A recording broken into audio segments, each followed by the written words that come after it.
ಈಗ ನನಗಾಗ್ತಿರೋ ಸಂತೋಷನ ಅರ್ಥ ಮಾಡ್ಕೊ. ನೀನ್ ಹೇಳ್ದಂಗೆ ಏನಾದ್ರೂ ಆ ವ್ಯಕ್ತಿ ಅರ್ಚನನ್ನೇ ನೋಡಿದ್ದು, ಅವಳು ಯಾವ ಕಡೆ ಹೋದ್ಲು ಅಂತ ಕರೆಕ್ಟ್ ಆಗಿ ಹೇಳಿದ್ರು ಅಂತ ಇಟ್ಕೋ.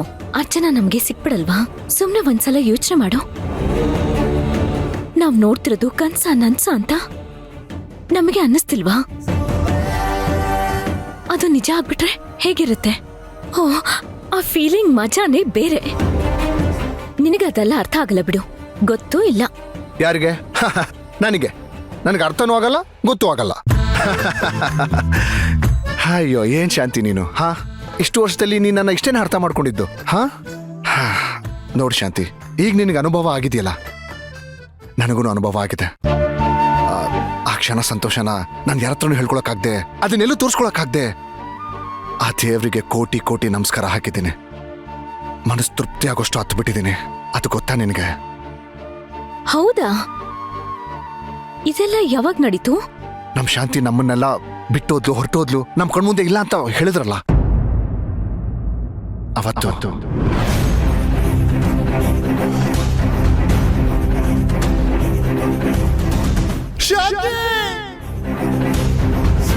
ನೀನ್ ಜೀವಂತ ಇದೆಯಾ ಅಂತ ಗೊತ್ತಾಯ್ತಲ್ಲ ಅವತ್ತು.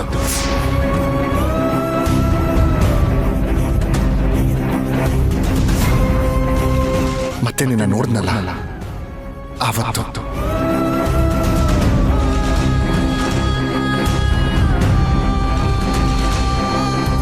ಅದಾದ್ಮೇಲೆ ನೀನೇ ಶಾಂತಿ ಅಂತ ನನಗೆ ಗೊತ್ತಾಯ್ತು ನೋಡು ಆವತ್ತು.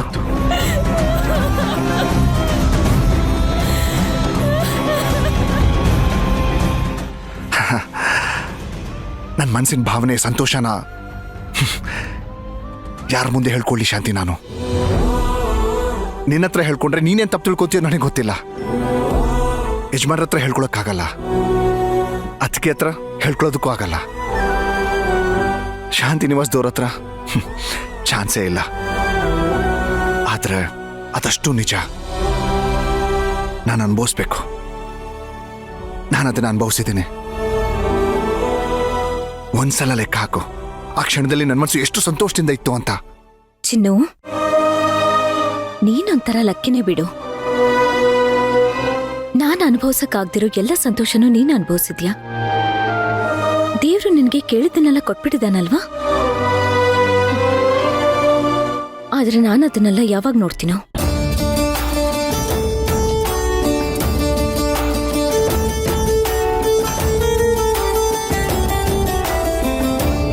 ಆ ಸಂತೋಷನೆಲ್ಲ ನಾನು ಯಾವಾಗ ಅನುಭವಿಸ್ತೀನೋ?